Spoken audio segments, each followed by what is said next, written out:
Hello friends, this is Richa Sharma. Welcome to my channel let's study with Richa. आज हम discuss करेंगे need and importance of physical education. मैंने एक video already डाल दी है aims and objectives of physical education की। अगर आपने ना देखी हो तो ज़रूर देख लीजिएगा। और best of luck for the exams. कुछ भी अगर आपकी हेल्प होती हो तो प्लीज़ प्लीज़ प्लीज़ कमेंट ज़रूर करके जाइएगा, ताकि मुझे पता लगे कि कहाँ पे मिस्टेक्स हैं, कहाँ पे इम्प्रूवमेंट की ज़रूरत है, कितनी मैं और हेल्प प्रोवाइड कर सकती हूँ। तो चलिए स्टार्ट करते हैं आज का topic, need and importance of physical education. जो प्रेजेंट एरा है वहाँ पे क्या है कि हेल्थ हैजर्ड्स बहुत ज़्यादा होते हैं, बिकॉज हमारा लाइफ स्टैंडर्ड ही ऐसा हो गया है, लिविंग स्टैंडर्ड ही ऐसा हो गया है कि हम लोग सिटिंग वर्क ज़्यादा हो जाता है, पॉल्यूशन बहुत ज़्यादा है, बाहर जाओ तो भी इतनी पॉल्यूशन, ट्रैफिक। तो हमारी जो फिज़िक्स है वो इतनी टायर्ड रहती है, हमें इतना डिस्ट्रेस फील करते हैं कि हम हैप्पी नहीं रह पाती हैं। ठीक है, तो अपने आप को एक्टिव रखने के लिए फिज़िकल एक्टिविटीज़ करनी बहुत ज़्यादा ज़रूरी हो जाती हैं। उसके लिए ज़रूरत है फिज़िकल एजुकेशन के थ्रू स्कूल्स में ही एजुकेशन प्रोवाइड करवाई जाए कि वो किस तरह से अपने फिज़िक्स का ध्यान रख सकते हैं, अपने खाने का ध्यान रख सकते हैं और फिज़िकल एक्टिविटीज़ करके अपने उनका जो स्ट्रेस है उसको वो रिलीव कर सकते हैं। So, the present era in which we all are living is full of health hazards because of pollution, rapid industrialization, and mechanization.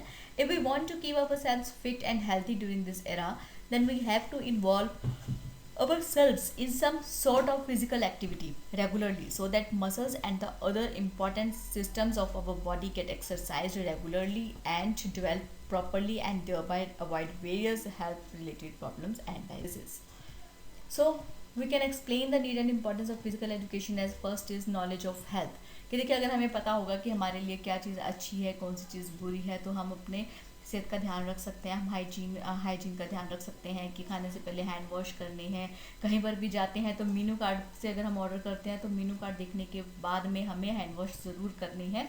और इस तरह से हम अपने हाइजीन का ध्यान रख के अपनी हेल्थ का ध्यान रख सकते हैं। ठीक है, तो ये नॉलेज प्रोवाइड करने के लिए भी स्कूल्स में फिजिकल एजुकेशन का होना ज़रूरी है।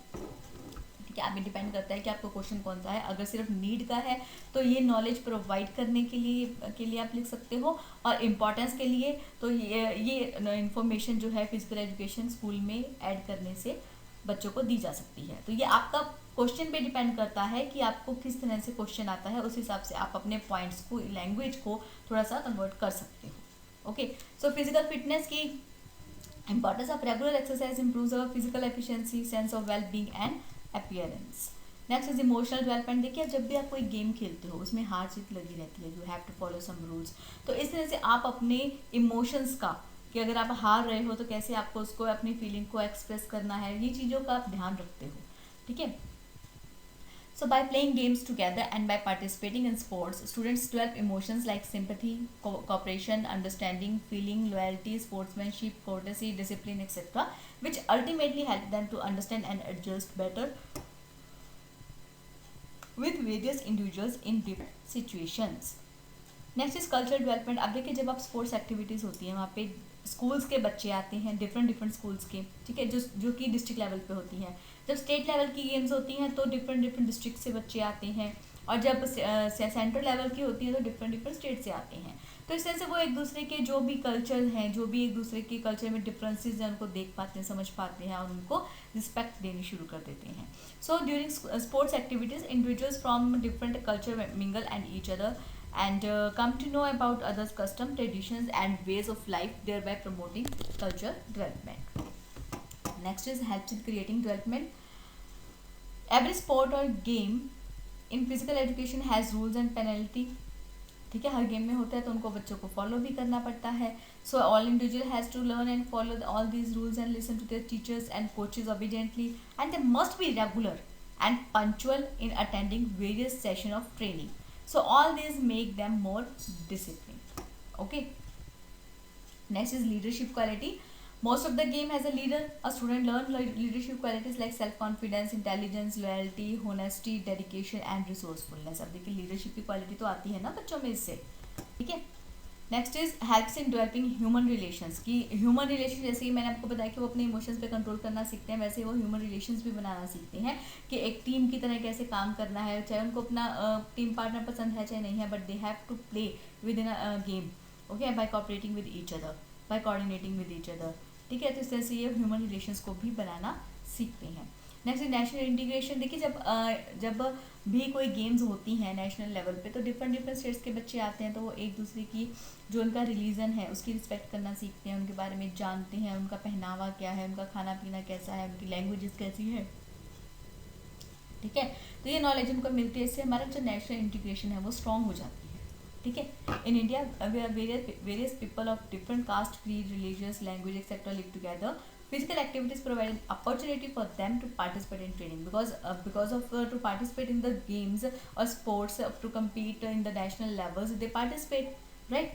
So this actually provides a platform where they interact, understand, share feelings, and learn to adjust with one another, which finally leads to the development of spirit of national integration among the students. So next is expression and creativity. Physical education allows expression and creativity as they know how to express their feelings in the game. Next is mental relaxations. By playing the activities, they are feeling so relaxed by mental level. Okay, so modern style of living can distress the mental level of anybody because of the pollution, the industrialization, the sitting work from home, right? So the physical activities like aerobic fitness program, recreational activities, sports and games help in relieving and reducing mental tension. Next is citizenship qualities. The traits of good citizenships are obedience of law, fear for sportsmanship, clean living, respect of others, and patriotism. So physical education teaches all these qualities. Next is international understanding. International events afford an opportunities of personal interaction between the sport person of different countries and bring them together and closer. So share the experiences, thus promoting space, goodwill, friendship, and universal brotherhood.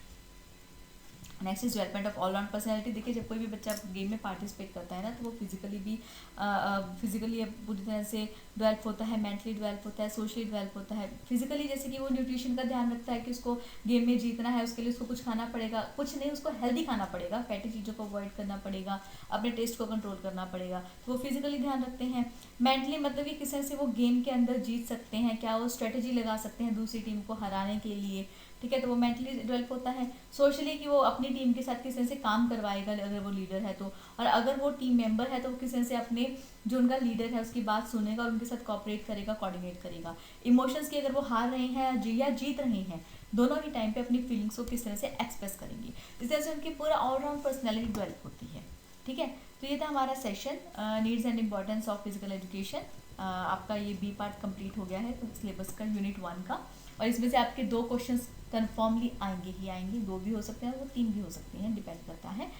तो आप session को अच्छे से समझ लीजिएगा, video को अच्छे से देख लीजिएगा और लाइक जरूर कर दीजिएगा. Okay, thank you. अगर सब्सक्राइब ना किया हो तो जरूर कर लीजिएगा और लाइक जरूर कर दिया करो, लाइक में बहुत कंजूसी करते हो. चलो ठीक है, फिर नेक्स्ट वीडियो में मिलते हैं. Okay bye.